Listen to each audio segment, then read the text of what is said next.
नमस्कार सद्गुरु, के तपाईँ हामीलाई बताउन सक्नुहुन्छ कि हाम्रो मेमोरी पावर इम्प्रुभ गर्न के गर्न सकिन्छ?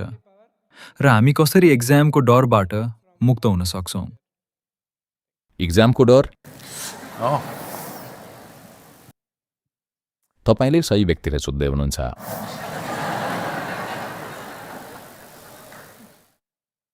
सिधै अनुभवी व्यक्तिको मुखबाट सुन्नुहोस्।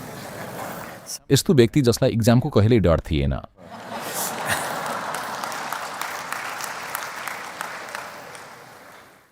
मेरो बुबाको सबैभन्दा ठुलो चिन्ता नै यही थियो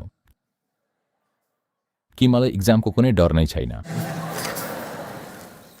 उहाँ भन्नुहुन्थ्यो, ओहो यो केटालाई त डरै छैन, अब के गर्ने?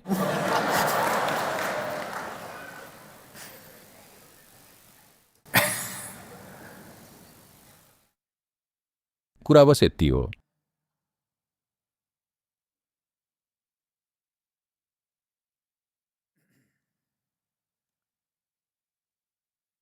तपाईले यो प्रश्न सोध्दै हुनुहुन्छ, यो राम्रो छ, तर तपाईले पहिले के बुझ्नुपर्छ भने यो संसारमा कता कता के फैलिएको छ भने समाजमा डरलाई एक प्रकारको ठूलो कुरा वा विशेषता मानिन्छ। डर कुनै राम्रो गुण होइन। डरले तपाईलाई एकदमै कुरूप प्राणी बनाउँछ। तपाईको जीवनको सबैभन्दा अप्रिय अनुभव सायद डर नै हो। त्यो एउटा कुरा नभएको कारणले मेरो जीवन पूर्ण रूपमा एकदमै सुखद भएको छ। किनभने डर त्यो कुराको बारेमा हुन्छ जुन अहिलेसम्म भएकै छैन।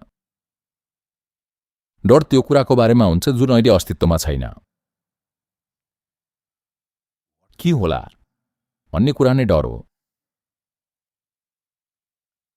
के हुनेछ त्यो तपाईलाई थाहा छैन।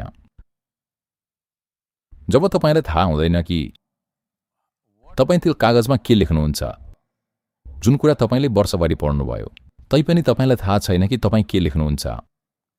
जब स्थिति यस्तो छ भने तपाईको जीवनमा के हुनेछ त्यो त तपाईलाई पक्कै पनि थाहा हुँदैन, होइन र?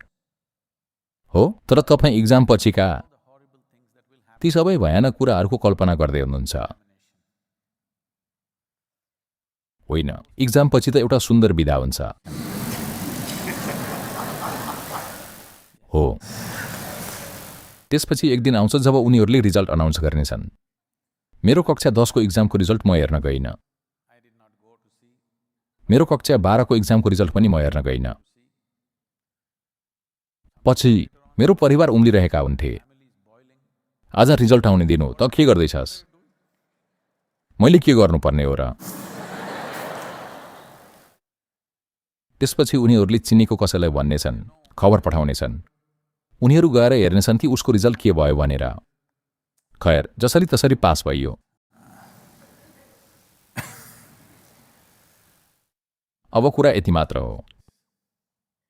के तपाईं केही सिक्नका लागि विद्यालय जाँदै हुनुहुन्छ कि केही प्रुभ गर्नका लागि? यो त्यो कुरा हो जुन तपाईले निर्णय गर्नुपर्छ। सबैले निर्णय गर्नुपर्छ।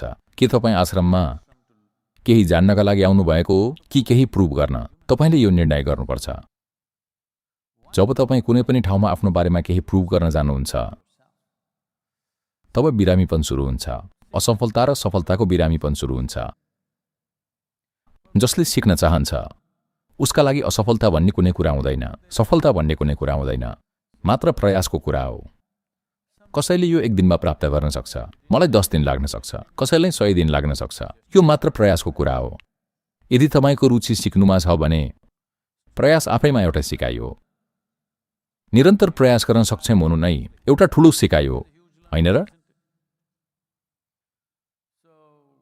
त्यसैले केही पनि प्रुभ गर्ने प्रयास नगर्नुहोस्। आफ्नो मेमोरी इम्प्रुभ गर्ने प्रयास नगर्नुहोस्। प्लिज।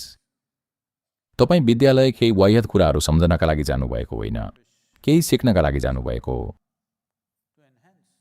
आफ्नो जीवनको क्षितिज फराकिलो बनाउनका लागि तपाईले आफ्नो वरिपरिको यो अस्तित्वको बारेमा केही जान्नु र बुझ्नुपर्ने हुन्छ। विज्ञान यही हो, गणित यही हो, सबै कुरा यही हो। तपाईं जे पढ्दै हुनुहुन्छ त्यो कुनै विषय मात्र होइन, यो जीवनका विभिन्न अंशहरू हुन् जुन सायद एकदमै अनइन्ट्रेस्टिङ तरिकाले प्रस्तुत गरिएको हुन सक्छ, तर तैपनि यो जीवन नै हो, होइन त? whether you study physics or chemistry or biology or social sciences or geography, you're learning something that could enhance the scope and play of your life. So you have to learn it if you remember it. चाहे तपाईँ physics पढ्नुहोस् वा chemistry वा biology वा social science वा geography, तपाईँले यस्तो केही सिक्दै हुनुहुन्छ जसले तपाईँको जीवनको दायरा र भूमिकालाई बढाउन सक्छ। त्यसैले तपाईँले यसलाई सिक्नुपर्छ। यदि तपाईँले यसलाई कण्ठ मात्र गर्नुभयो भने यसले तपाईँको जीवनलाई कुनै पनि हालतमा रूपान्तरण गर्ने छैन। त्यसैले तपाईँ त्यहाँ सिक्न जानुभयो। यदि तपाईँले सिक्नुभएको छ भने समस्या के छ त? जे तपाईँलाई थाहा छ त्यो लेख्नुहोस्। जे थाहा छैन के तपाईँको छेउको साथीबाट चोर्न चाहनुहुन्छ? म ती सबै कुराहरूको बारेमा कुरा गर्ने छैन, किनभने धेरै पटक टिचरहरूले नै यस्ता कुराहरूलाई प्रोत्साहन गरिरहेका हुन्छन् जस्तो देखिन्छ। कक्षा 10मा केही मार्क्स बढी वा कम ल्याउँदैमा त्यसले धेरै फरक पार्नेवाला छैन। तपाईँले कति सिक्नुभयो त्यसले संसारभरिको फरक पार्नेछ। तपाईँले अहिले कति आधारभूत कुराहरू बुझ्नुभयो त्यसले ठूलो फरक पार्नेछ। अहिले त्यसैमा ध्यान दिनुहोस्। सायद त्यो बेकारको कक्षा 12, किनभने आज भारतमा यदि तपाईँ मेडिकल साइन्समा जान चाहनुहुन्छ भने तपाईँसँग देश बाहिरका मानिसहरूले यो कुरा पत्याउनै सक्दैनन्। तपाईँले 98% ल्याउनुपर्छ। 97% ल्याउनुभयो भने तपाईँ कतै जान पाउनुहुन्न। तपाईँ कति समझदारीका साथ, कति राम्ररी, कति क्षमताका साथ आफ्नो जीवन बिताउनुहुन्छ त्यो महत्त्वपूर्ण छ। तपाईँ कति कुरा सम्झनुहुन्छ त्यो महत्त्वपूर्ण छैन। मलाई एउटै कुरा पनि याद छैन। त्यसैले म यहाँ बसेर तपाईँसँग कुनै पनि कुरामा सजिलै गफ गर्न सक्छु, किनभने केही सम्झनुपर्ने कुनै बोध छैन। त्यसैले पखाला रोक्ने चक्कीहरू नखानुहोस् र आफ्नो मेमोरीको बारेमा चिन्ता नगर्नुहोस्। जे तपाईँलाई थाहा छ त्यो तपाईँ गर्नुहुनेछ। जे तपाईँलाई थाहा छैन त्यो जे भए पनि तपाईँ गर्न सक्नुहुन्न। तर यदि तपाईँलाई कसरी चोर्ने भन्ने थाहा छ भने त्यो तपाईँमा भर पर्छ। म त त्यसो गर्ने थिइनँ र म पक्का छु कि हाम्रा शिक्षकहरूले पनि त्यसो गर्न दिनुहुने छैन, किनभने तपाईँको जीवनको यो चरणमा तपाईँ धोकाधडीबाट आफ्नो जीवन सुरु नगर्नुहोस्। कम्तीमा म इमानदारीको बारेमा कुरा गरिरहेको छैन। म जीवनसँग सिधा हुन सिक्ने बारेमा कुरा गर्दैछु, ताकि भोलि तपाईँ सानो कुरामा अल्मलिनु नपरोस्। तर तपाईँ ठिक हुनुहुन्छ। ठिक छ, मैले केवल 35 मार्क्स ल्याएँ, यो ठिकै छ। म यस्तै छु। यसले मेरो जीवनको गुणस्तर निर्धारण गर्ने छैन। म चाहन्छु कि तपाईँले यो कुरा बुझ्नुहोस्। तपाईँले कति मार्क्स ल्याउनुहुन्छ त्यसले तपाईँको जीवनको गुणस्तर निर्धारण गर्दैन, तर तपाईँ कति निष्ठाका साथ बाँच्नुहुन्छ त्यसले पक्कै पनि तपाईँको जीवनको गुणस्तर निर्धारण गर्नेछ। त्यसैले चोर्ने काम नगर्नुहोस्, ठिक छ? मानौ तपाईँलाई केही पनि थाहा छैन, ठिक छ, खुसी साथ त्यहाँ बस्नुहोस् र बाहिर आउनुहोस्। सबैलाई भन्नुहोस् मलाई यो आएन। तपाईँ केही योगा गर्नुहोस्। जीवन लामो हुनेछ, त्यसैले तपाईँले अर्को 1 वर्ष लिन सक्नुहुन्छ।